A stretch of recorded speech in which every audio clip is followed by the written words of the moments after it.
A graça e a paz do Senhor Jesus esteja em seu coração. Que alegria poder compartilhar com você a palavra de Deus. Não é por acaso que você está por aqui.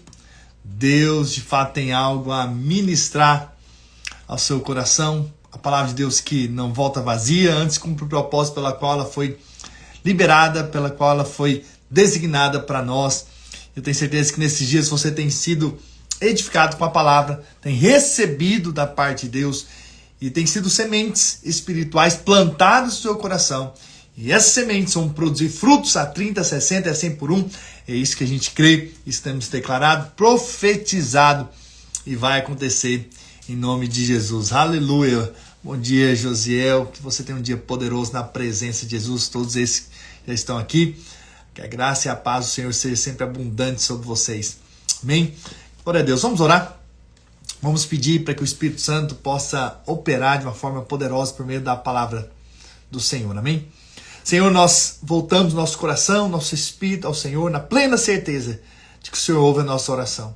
Plena certeza, o Senhor fala conosco. Dá-nos entendimento espiritual, dá-nos revelação do pleno conhecimento da Tua verdade, em nome do Senhor Jesus.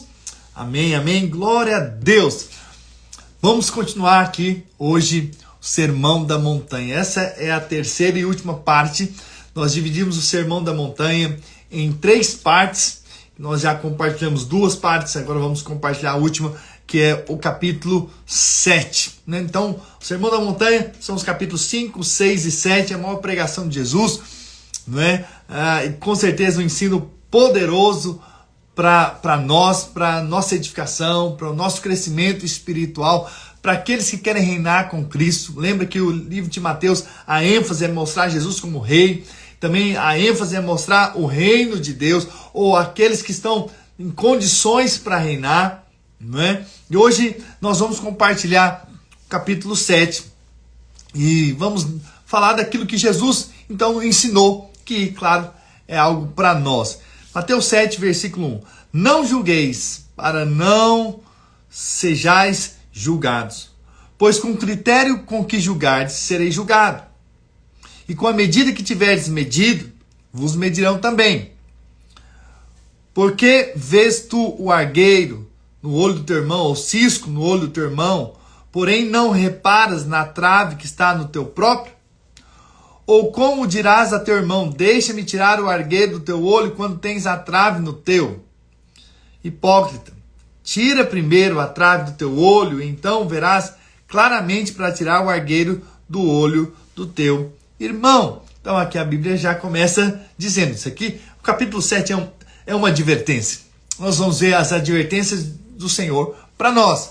Para que, primeiro, a gente não seja juiz ou julgador, ou aquele que condena o outro, aquele que coloca numa posição superior, aquele que acha que sabe, aquele que acha que tem. Então veja, muitas vezes nós podemos cair nesse erro, de olharmos a falha do outro e condenar o outro, e julgar o outro, como que absurdo, como você faz um negócio desse e tal. E às vezes você não olha para você mesmo e não vê que você também tem inúmeras falhas, talvez falhas ainda maiores. E aí você se coloca numa posição, né? E você diz, não, eu não faço isso, eu não erro nisso, é um absurdo a pessoa fazer um negócio desse. Então, cuidado com isso, cuidado com esse tipo de frase, né? Ou esse tipo de fala que nós falamos, que na verdade é aquilo que nós achamos. Então nós temos um olhar condenador, olha esse tipo de crente, e você começa a desprezar o outro e se colocar numa condição de juiz. E a Bíblia então está dizendo, olha, não seja esse juiz, para que você não seja também julgado, porque à medida com que você julga, você vai ser julgado. Se você for para o mesmo texto, não é? Essa mesma história, lá no livro de Lucas, como Lucas relatou, você vai ver que Lucas acrescenta mais algumas coisas. Lá em Lucas 6, versículo 37, diz assim, não julgueis e não sereis julgados. Não condeneis e não sereis condenados. Perdoai e serei perdoado. Dai e dar-se-vos-á. E aí diz, boa medida, recalcada, sacudida, transbordante, generosamente vos darão, porque a medida com que tiveres medido, vos medirão também.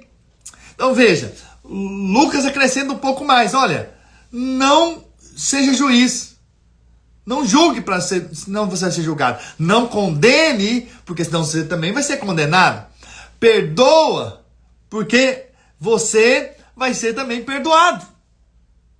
E outra, dá, porque se você der misericórdia, se você der amor, se você der um coração de graça para com o outro, você também vai receber. E aí ele diz, olha, então se você der coisas boas, você vai receber.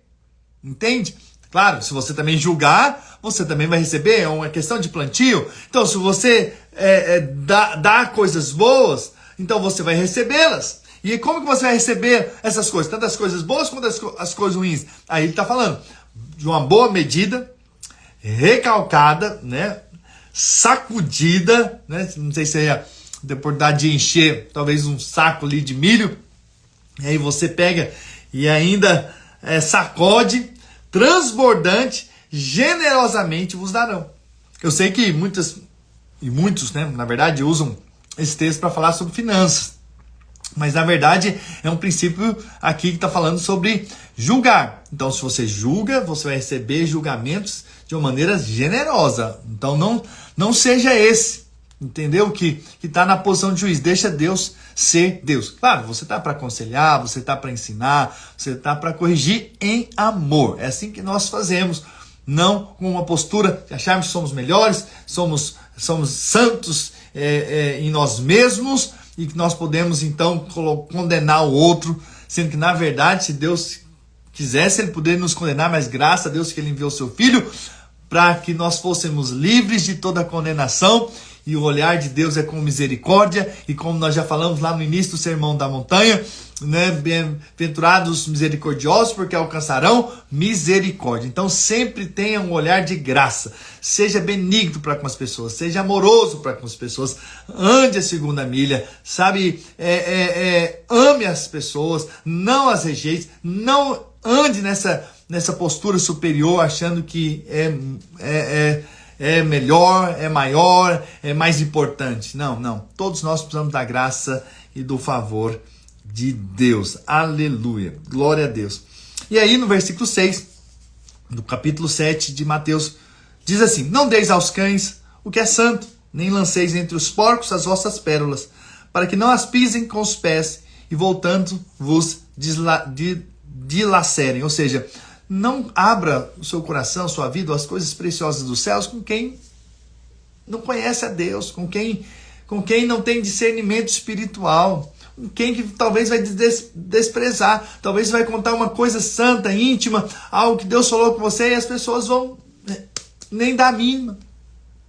Vão às vezes te criticar, vão até te perseguir por causa disso. Então cuidado com quem você se abre, cuidado com quem você fala, entendeu? Para que você não caia aí num erro e talvez sofra, porque você abriu com quem não deveria abrir. Você não sai saindo abrindo a sua vida, principalmente as coisas espirituais, com qualquer um, não é? Escolha com quem você vai compartilhar, com aquele que crê como você, que tem a fé como você tem, que vai, na verdade, ampliar e dar mais valor àquilo que você recebeu da parte de Deus, ok? Bom, e aí então entra num ponto muito importante. O capítulo 7, versículo 7 diz: pedi e dar-se-vos-á, buscai e acharei, batei e abrir-se-vos-á, pois todo que pede recebe, que busca encontra, e quem bate a porta será aberta, né? Abrir-se-lhe-á. Ou qual dentre vós é o homem que porventura o filho pedir-lhe pão lhe dará pedra? Ou se lhe pedir um peixe lhe dará uma cobra? Ora, se vós que sois maus sabeis dar boas dádivas aos vossos filhos, quanto mais vosso Pai que está no céu dará boas coisas aos que lhe pedirem. Tudo quanto, pois, quereis que os homens os façam, assim fazei-o também a eles, porque essa é a lei e os profetas. Bom, e aqui nós vemos um princípio muito poderoso, o princípio do pedir. Você deve pedir. O que pede, recebe, não é? O que pede, recebe. O que busca, encontra. E o que bate, a porta vai se abrir. Aleluia! Então peça. Seja alguém que pede. Porque se você pedir, você vai receber. É um princípio espiritual muito poderoso. Então peça. Deus quer que você peça. Deus quer que você busque. E Deus quer que você bata. Então aqui você vai ver uma sequência. Muitas vezes você vai pedir, depois você vai buscar e depois você vai ainda insistir ainda mais, batendo na porta até a porta abrir. E eu creio que isso é poderoso. Por quê? Porque quando você pede para Deus e as coisas acontecem, isso aumenta a sua fé. Você sabe que foi que Deus que te deu, porque você pediu para Deus, entende? Então, sabe, essa atitude de pedir a Deus, né, é muito importante. É muito importante você ter essa postura, né, de pedir ao Senhor, de crer, de acreditar que Deus pode te dar, né? E certa vez uma mulher, ela ligou na rádio, aquele tempo, aqueles pedidos, fazia pedidos de oração pela rádio, e aquela senhora disse para aquela pessoa: olha, eu tenho pedido a Deus por provisão, e eu creio que Deus vai trazer a provisão, e esse é o meu pedido de oração. Aquela senhora estava precisando muito. E então, alguém estava ouvindo a rádio, maligno, falou: vou pegar essa senhora. E ele então comprou uma cesta bem grande de alimentos e foi até a casa dessa senhora, que estava pedindo a Deus por provisão. E ele então chegou naquela casa e: olha, estou aqui, eu vim trazer esse alimento para você. E aquela senhora simplesmente: obrigado, muito obrigado. E então aquela pessoa falou assim: mas você não vai perguntar quem te mandou essa cesta aqui? Então aquela mulher disse: não preciso, porque quando Deus fala, até os demônios obedecem. Em outras palavras, né, aquela pessoa queria mostrar o seguinte: não foi Deus quem deu, né? Na verdade foi o homem que fez. Eu quero dizer, quando você pede, eu quero dizer com toda certeza: Deus te ouviu e Deus vai te dar. É importante que você creia no Deus que dá quando nós pedimos. Veja, você que é pai, você já sabe isso.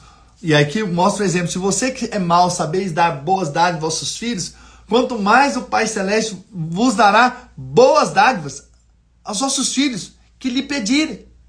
Então, se você pedir ao Senhor, Ele vai te dar, porque Ele é seu Pai. Ele tem prazer em te dar. Ele tem prazer de te abençoar. Se nós temos prazer de abençoar nossos filhos, principalmente quando eles pedem, né? Quando eles estão lá pedindo algo para nós, imagina Deus que é Pai. Imagina que se Ele não quer te abençoar. Imagina se Ele não quer te abençoar com muitas coisas boas. Por que Deus espera que você peça? Para que você saiba que foi Ele que te deu. Para que você reconheça que foi Ele. Isso aumenta a sua fé. Quanto mais você pede e você vê as respostas vindo, você sabe: foi Deus quem me deu. Foi Deus que me abençoou. Foi Deus que abriu uma porta. Foi Deus que operou um milagre. Foi Deus que abriu caminho para mim onde eu não tinha saída. Foi Deus quem me deu. Quantas vezes você pede algo específico e lá na frente algo acontece? Deus te dá. Deus tem prazer em te dar. É claro que Deus também vai te dar muito mais do que você pede ou pensa, porque Ele é bom. Mas sabe uma coisa? Aqui está mostrando um princípio. Peça. Peça que você vai receber. Eu me lembro, há alguns anos atrás, uma das primeiras vezes que eu vim aqui nos Estados Unidos, antes de mudar para cá, e eu me lembro que era no ano de 2000. Na verdade, era a primeira vez que eu vim aqui, em 2009. E eu vim com um grupo de pessoas da igreja. Então, nos tempos livres, a gente saía, ia no supermercado, ia num shopping. E aí foi interessante que um dos da equipe ali falou assim: pastor, se eu quiser te encontrar, é só eu vir aqui na ala de crianças. Porque naquele tempo eu já tinha a minha filha, a Rebeca, e minha esposa estava grávida do segundo filho, de Samuel. Então eu queria levar algumas coisinhas para eles, né? Então eu estava sempre ali. Mas foi interessante que quando ele falou aquilo ali para mim, eu me lembrei desse versículo. E eu fiquei, nossa, realmente é verdade. Eu que sou mal, estou procurando fazer coisas boas para os meus filhos, quanto mais Deus não tem coisas boas para mim, né? Não é verdade? Então, é isso que Deus tem para nós. Sempre creia na bondade de Deus, sempre creia que Deus é Pai e tem coisas boas para você. Você precisa acreditar na bondade de Deus, na graça de Deus, num Deus que te ama, num Deus que é Pai, num Deus que quer te dar. Então peça, né? Peça que você vai receber. Quantos querem pedir nesses dias? Nesses dias eu fiz algo, estou fazendo algo com minha esposa, não é? A gente sempre, de tempos em tempos, resolvemos fazer coisas ainda mais juntos, e simplesmente porque nós cremos que há poder na unidade, né? Na oração do casal, e aí nós sentamos, nós colocamos nossos alvos, e nós oramos em cima daquilo que nós cremos. Então nós pedimos, nós estamos pedindo. Por quê? Porque o que pede, recebe. Esse é um princípio espiritual que você nunca pode perder, né? Eu sei que dizem por aí, você não precisa pedir, Deus sabe do que você precisa. Não, a Bíblia está nos ensinando, pede para receber. Pede para que sua alegria seja completa. Peça com fé, porque Ele vai te dar. Aleluia! Glória a Deus. Versículo 15. Acautelai-vos dos falsos profetas, que vos apresentam disfarçados em ovelhas, mas por dentro são lobos roubadores. Pelos seus frutos os conhecereis. Colhem-se, porventura, uvas dos espinheiros ou figo dos abrolhos? Assim toda árvore boa produz bons frutos, porém a árvore má produz frutos maus. Não pode a árvore boa produzir frutos maus, nem a árvore má produzir frutos bons. Toda árvore que não produz bom fruto é cortada e lançada ao fogo. Assim, pois, pelos seus frutos os conhecereis. Nem todo o que me diz Senhor, Senhor, entrará no reino dos céus, mas aquele que faz a vontade de meu Pai, que está nos céus. Muitos naqueles dias hão de dizer-me, Senhor, Senhor, porventura não temos nós profetizado em teu nome, em teu nome não expelimos demônios, em teu nome não fizemos muitos milagres? Então lhes direi explicitamente, nunca vos conheci, apartai-vos de mim, os que praticai a iniquidade. Então vejam, esse texto é um texto muito forte, e alguns interpretam esse texto como se para que nós possamos entrar no reino dos céus, ou seja, para que possamos ser salvos, né, no entendimento deles, que o reino dos céus é a salvação, então precisa fazer a vontade de Deus, ok? Agora, nós sabemos que a salvação é pela fé, é de graça e pela fé, não por obras, para que ninguém se glorie. Então esse texto aqui não está falando acerca de salvação. Esse contexto aqui, inclusive da Sermão da Montanha, em nenhum momento está falando sobre salvação. Está falando a respeito do reino dos céus, o reino de Deus, do reinar com Cristo. Há uma diferença entre reino e salvação. Então todos são salvos pela graça, mas nem todos vão reinar. Nem todos. Até mesmo esses que estão operando milagres aqui, por mais que estejam operando sinais, eles não reinarão. Aqui está dizendo. Por quê? Porque não estão fazendo a vontade de Deus. Estão fazendo talvez coisas simplesmente para o seu próprio benefício. Estão fazendo apenas para receber algo em troca, motivações erradas. Entende? Então não com o coração para realmente fazer o que Deus chamou para fazer. Entende? Então, veja, há uma diferença entre reino e salvação. Salvação é pela graça, né? A todos quanto receberam, deu-lhes o poder de serem feitos filhos de Deus, a saber os que creem no seu nome. Então, nós acreditamos, e eu acredito nisso, claramente, que a salvação é pela graça, pela fé na graça de Deus, no que Cristo fez. Agora, obedecer é importante? Com certeza. Fazer a vontade de Deus? Muito importante. Porque se você procura fazer a vontade de Deus, você está aprendendo a ser governado por Deus. Então, uma vez que você está aprendendo a ser dirigido por Deus, você, quando Jesus voltar para o seu reino milenar, você vai governar. Mas tem que aprender aqui.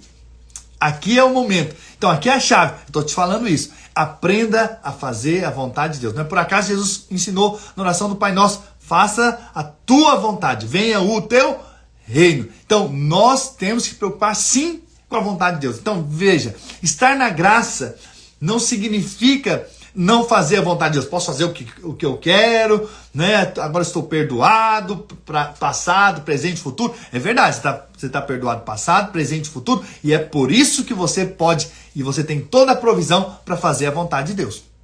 Ok? Então fazer a vontade de Deus é muito importante. Ter esse entendimento claro de que a vontade de Deus é o mais importante é precioso para você. Então, nós não estamos aqui para fazer a nossa própria vontade. Nós não estamos aqui nessa terra para fazer o que nós achamos. Nós temos um Senhor, e o Senhor governa nas nossas vidas.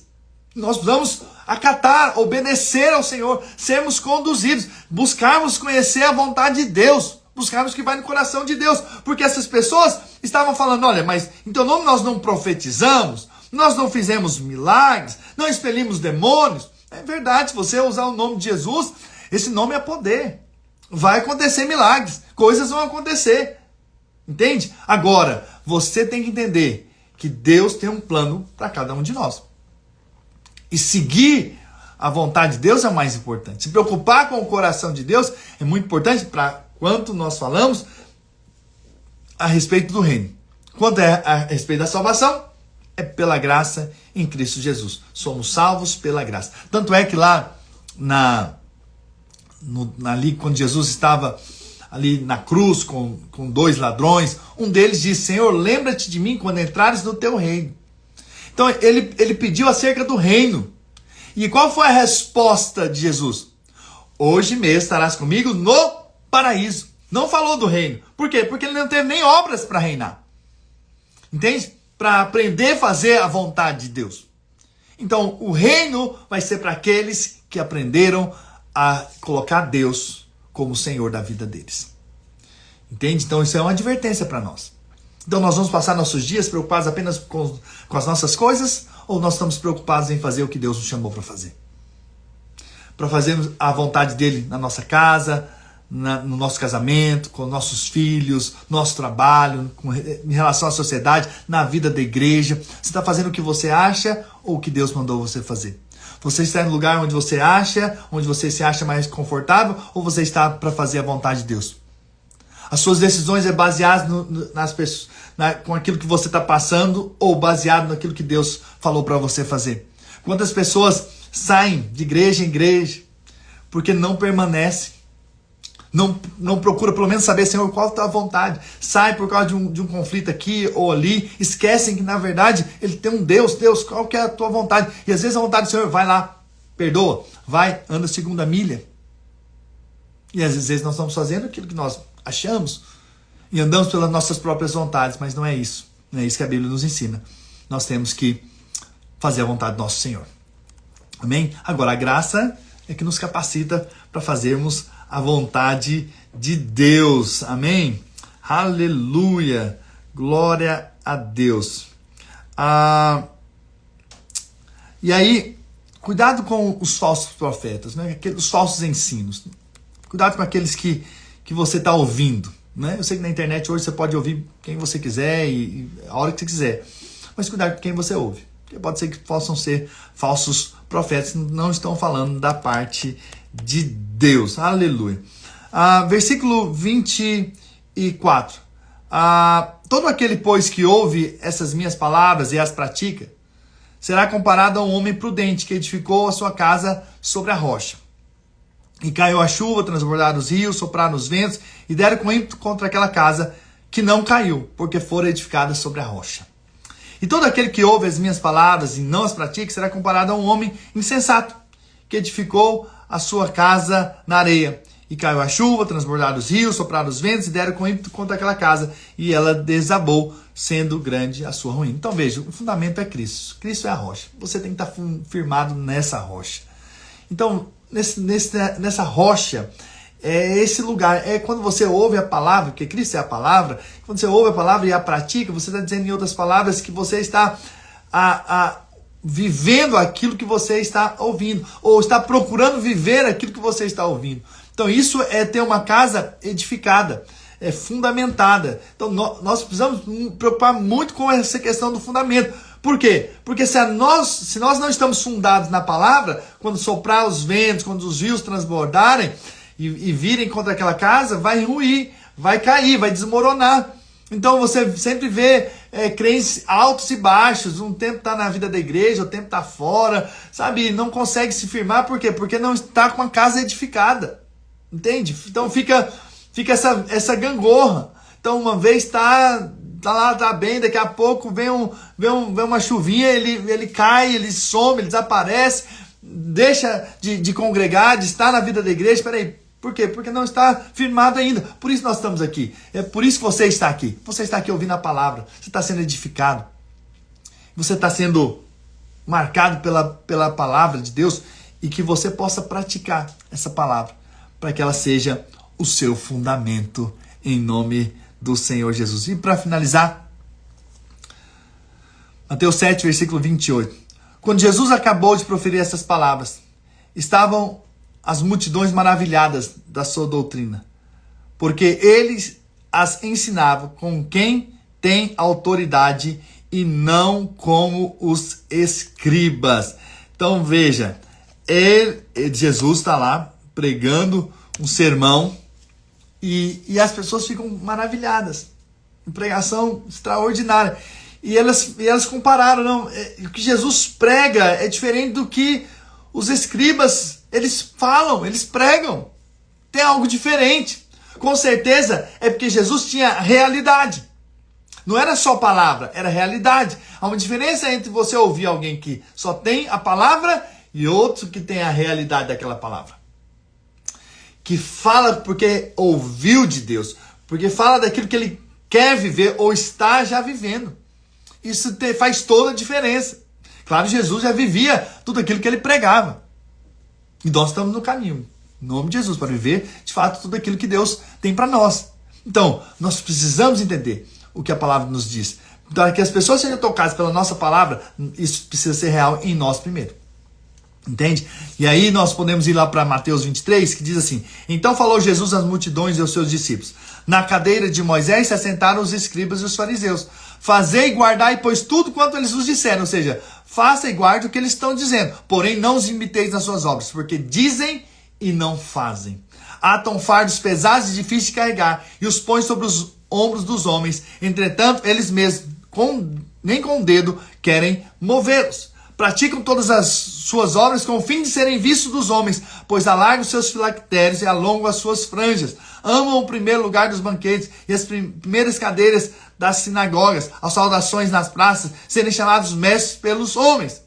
Então veja, eles são aqueles que estão pregando, e Jesus disse: olha, vocês podem ouvir e fazer o que eles estão dizendo, porém não imite nas obras deles, porque eles fazem com más intenções. Entende? Então veja, Jesus falava porque ele tinha autoridade, as pessoas se maravilhavam, mas os saduceus falavam às vezes das mesmas coisas, mas não tinha realidade. Então nós precisamos ter realidade espiritual. Falar simplesmente a Bíblia, qualquer um pode falar, mas trazer vida, aquela palavra, são aqueles que estão vivendo uma realidade espiritual com Deus. Está falando aquilo que Deus está falando com eles. Está transmitindo a outros o que eles estão recebendo da parte de Deus. É isso que toca as pessoas. O que toca não é simplesmente a palavra. O que toca é quando ela é liberada com fé, quando ela é liberada com realidade espiritual. Por isso que nós oramos, para que Deus nos dê a graça de transmitir a palavra dele com vida, para que as pessoas sejam tocadas e marcadas por essa vida, em nome de Jesus. Amém? Deixa eu orar por você. Pai, nessa hora eu quero abençoar a vida dos meus irmãos e declarar que eles vão viver a vida que o Senhor tem para eles, a vida do reino. Eles vão reinar com Cristo, vão responder ao chamado, vão fazer a vontade do Senhor nessa terra. Pai, eu os abençoo e declaro que eles vão viver os melhores dias da vida deles, andando e fazendo a vontade do Senhor. Senhor, que eles sejam firmados no fundamento que é o Senhor, que é a Tua palavra. Sejam firmados na rocha, a rocha que é Cristo. E que eles possam ter a realidade espiritual daqueles que eles têm aprendido e ouvido e recebido aqui nesses dias. Pai, que eles possam crescer no conhecimento da graça de Deus. E eles possam também espalhar essa mensagem com outros. A mensagem do Evangelho em o nome do Senhor Jesus. Amém, amém. Que Deus possa abençoar a sua vida de uma maneira sobrenatural nesses dias que virão. em nome do Senhor Jesus. Que bênção poder estar com você aqui ministrando a palavra de Deus. E amanhã nós estamos de volta, se Deus assim permitir, pela graça de Deus, e que você receba abundantemente, sempre, sempre, sempre da parte de Deus. Deus tem mais para vocês, né? E que Deus possa dar muita revelação ainda. E vamos até o final do ano, hein? Aleluia, para ver o que nós nunca vimos e experimentarmos o que nós nunca experimentamos. Prepare-se para esses próximos dias. Daqui a pouco nós vamos começar a falar dos milagres de Jesus. Nós vamos ver a glória e a graça de Deus sobre as nossas vidas. Amém. Glória a Deus. Que Deus abençoe sua mãe, Érica. Feliz aniversário para ela. Que ela possa receber abundantemente da graça de Deus. Tenha um dia poderoso na presença de Deus. Um novo ano cheio de vida, de graça, de favor, de abundância, de multiplicação, de portas abertas, de sonhos realizados ainda que Deus tem para a vida dela. Em nome de Jesus. 77 anos de muita graça e muito favor de Deus. Eu tive o privilégio de conhecê-la. Aleluia. Glória a Deus. Mande o nosso abraço. Tá bom? Deus abençoe vocês. Não deixe de compartilhar aquilo que vocês têm recebido aqui com outros. Em nome de Jesus. Grande abraço.